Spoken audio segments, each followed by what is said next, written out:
Have you ever felt that sensation of being in a room full of people, but completely alone?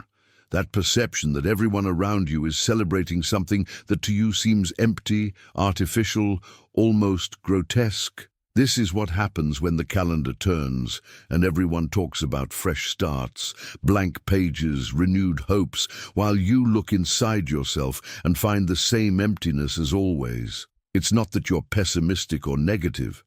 It's that you see. And those who see too much carry a weight that few can understand. You realize that changing years is just a human convention, a collective illusion that tries to convince us that time has the magical power to erase our wounds, our voids, our deepest issues. But the truth you know, and that hurts so much to acknowledge, is that when the party ends, when the fireworks fade, when people return to their lives, the emptiness remains there, intact, relentless.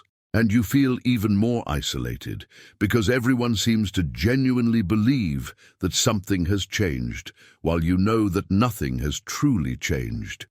If you've made it this far, it's because you recognize this pain, this existential loneliness of those who see beyond appearances, and I want you to know that you're not alone in this journey.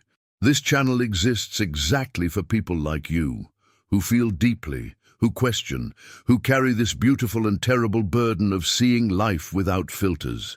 Here you find not only understanding, but real tools to transform this sensitivity into strength, this perception into wisdom. Subscribe now and hit the bell, because with each new video, we offer not just reflections, but practical paths for those seeking authenticity in a world that seems to have lost its way. And if this content touches something inside you, leave your like so that other people who also feel this can find this safe space. You don't have to carry this weight alone. Franz Kafka understood like few others this human condition of seeing too much.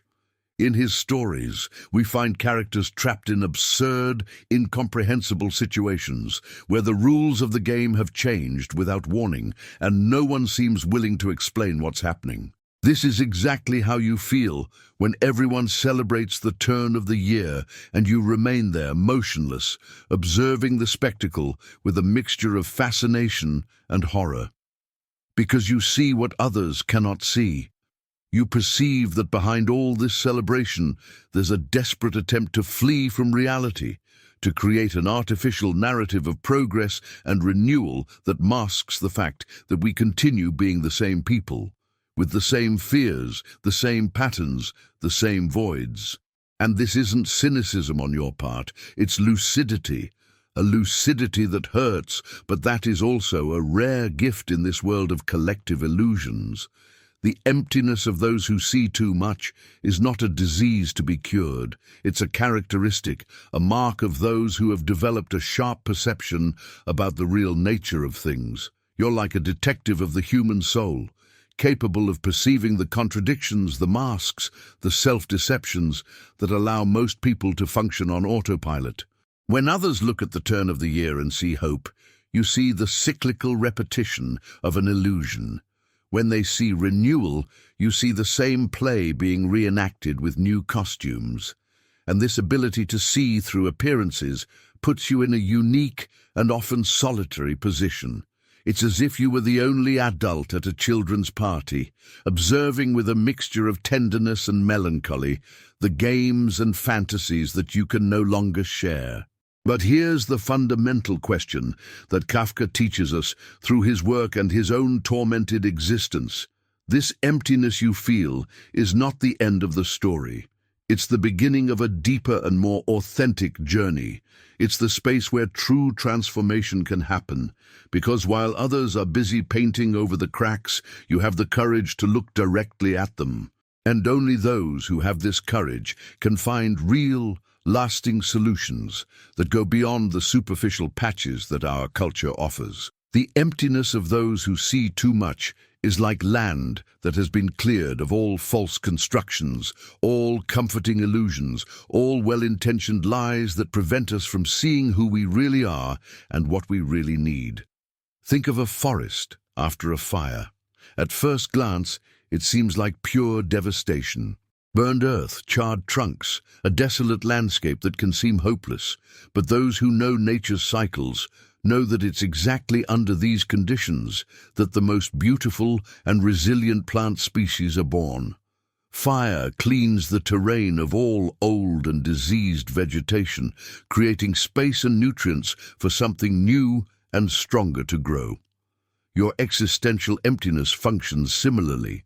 It's the result of a deep cleaning, an interior burning that removed all the illusions and artificial constructions that once filled your life with a false sense of purpose. And now, in this apparently empty space, there's infinite potency waiting to be discovered and cultivated. Society doesn't prepare us to deal with this kind of emptiness. We're educated to fill every vacant space with activities, relationships, achievements, entertainment, anything that prevents us from being alone with ourselves. And when the turn of the year arrives, this impulse intensifies. There's enormous social pressure for us to feel optimistic, renewed, full of plans and expectations. But you, who see too much, know that this pressure is yet another form of escape. It's a collective attempt to avoid confronting the reality that real change doesn't happen because the calendar changed. It happens when we have the courage to dive into this emptiness, to inhabit it without haste, to allow it to teach us what needs to be taught. And you, have you felt this suffocating pressure to have to feel renewed just because everyone is celebrating? Have you experienced this sensation of watching a movie you're not part of, where everyone knows the script except you? If you're living this now, leave in the comments. I see beyond the celebrations, and this leaves me alone.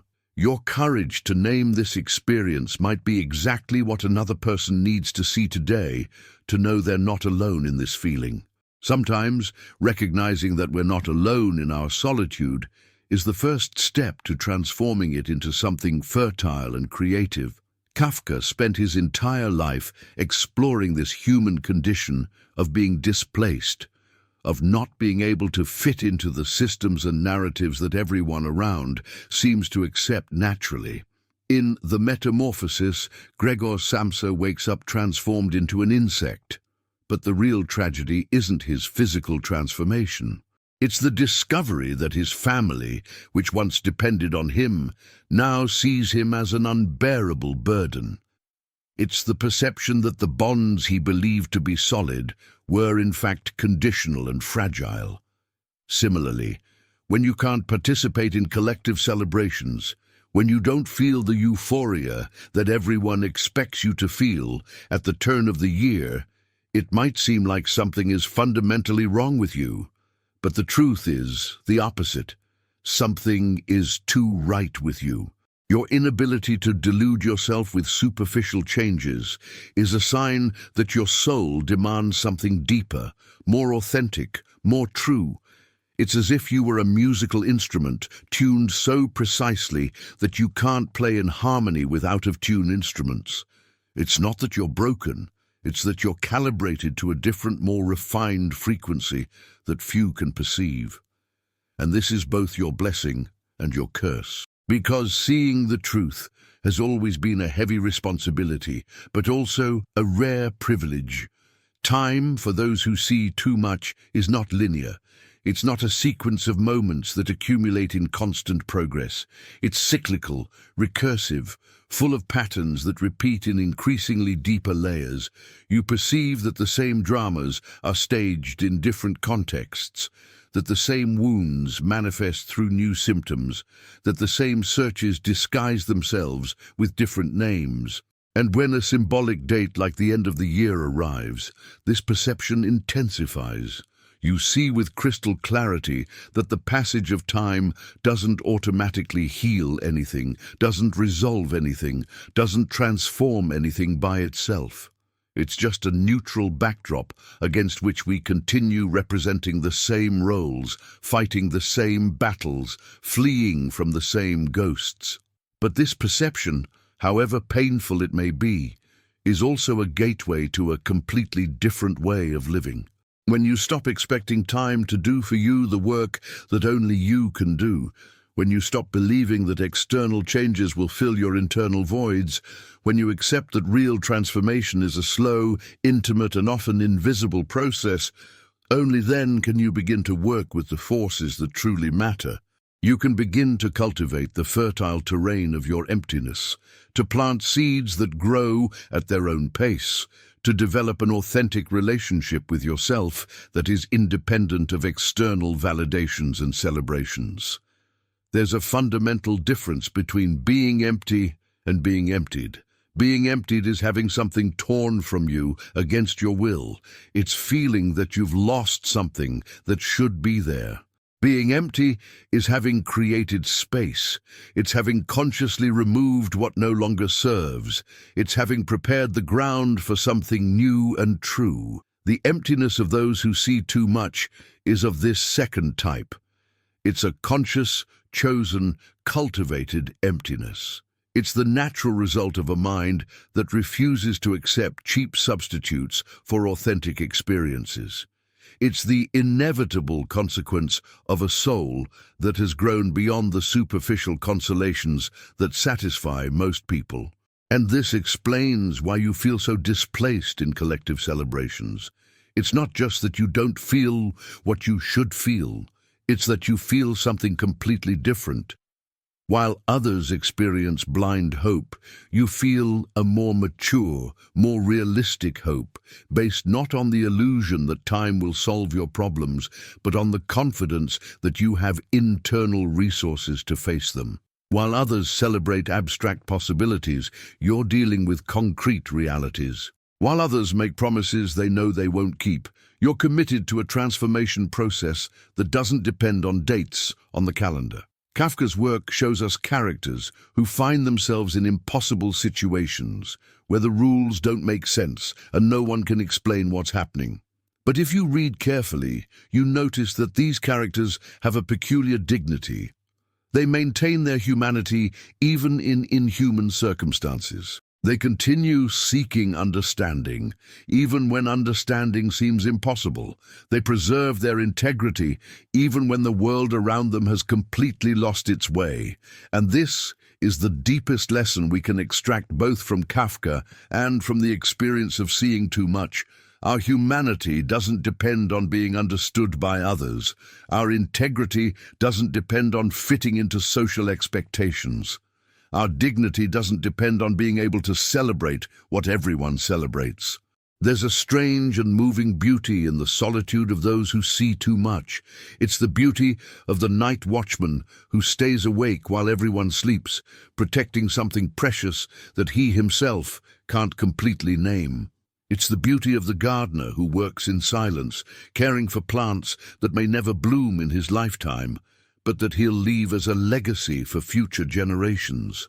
It's the beauty of the artist who creates not because he expects to be understood, but because creation is the only authentic way to respond to the mystery of existence. Your solitude isn't empty. It's populated with perceptions, insights, understandings that most people will never have the opportunity or courage to develop.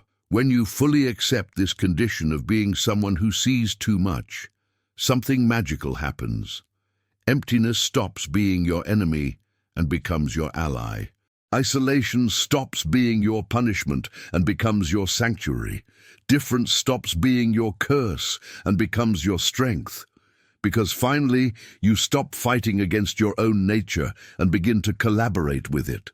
Finally, you stop trying to fit into molds that were never made for you and begin to create your own path. Finally, you stop waiting for the world to change to accommodate your sensitivity and begin to use this sensitivity as a navigation tool in a world that, admittedly, wasn't made for people like you. And here we reach the most beautiful paradox of this entire journey.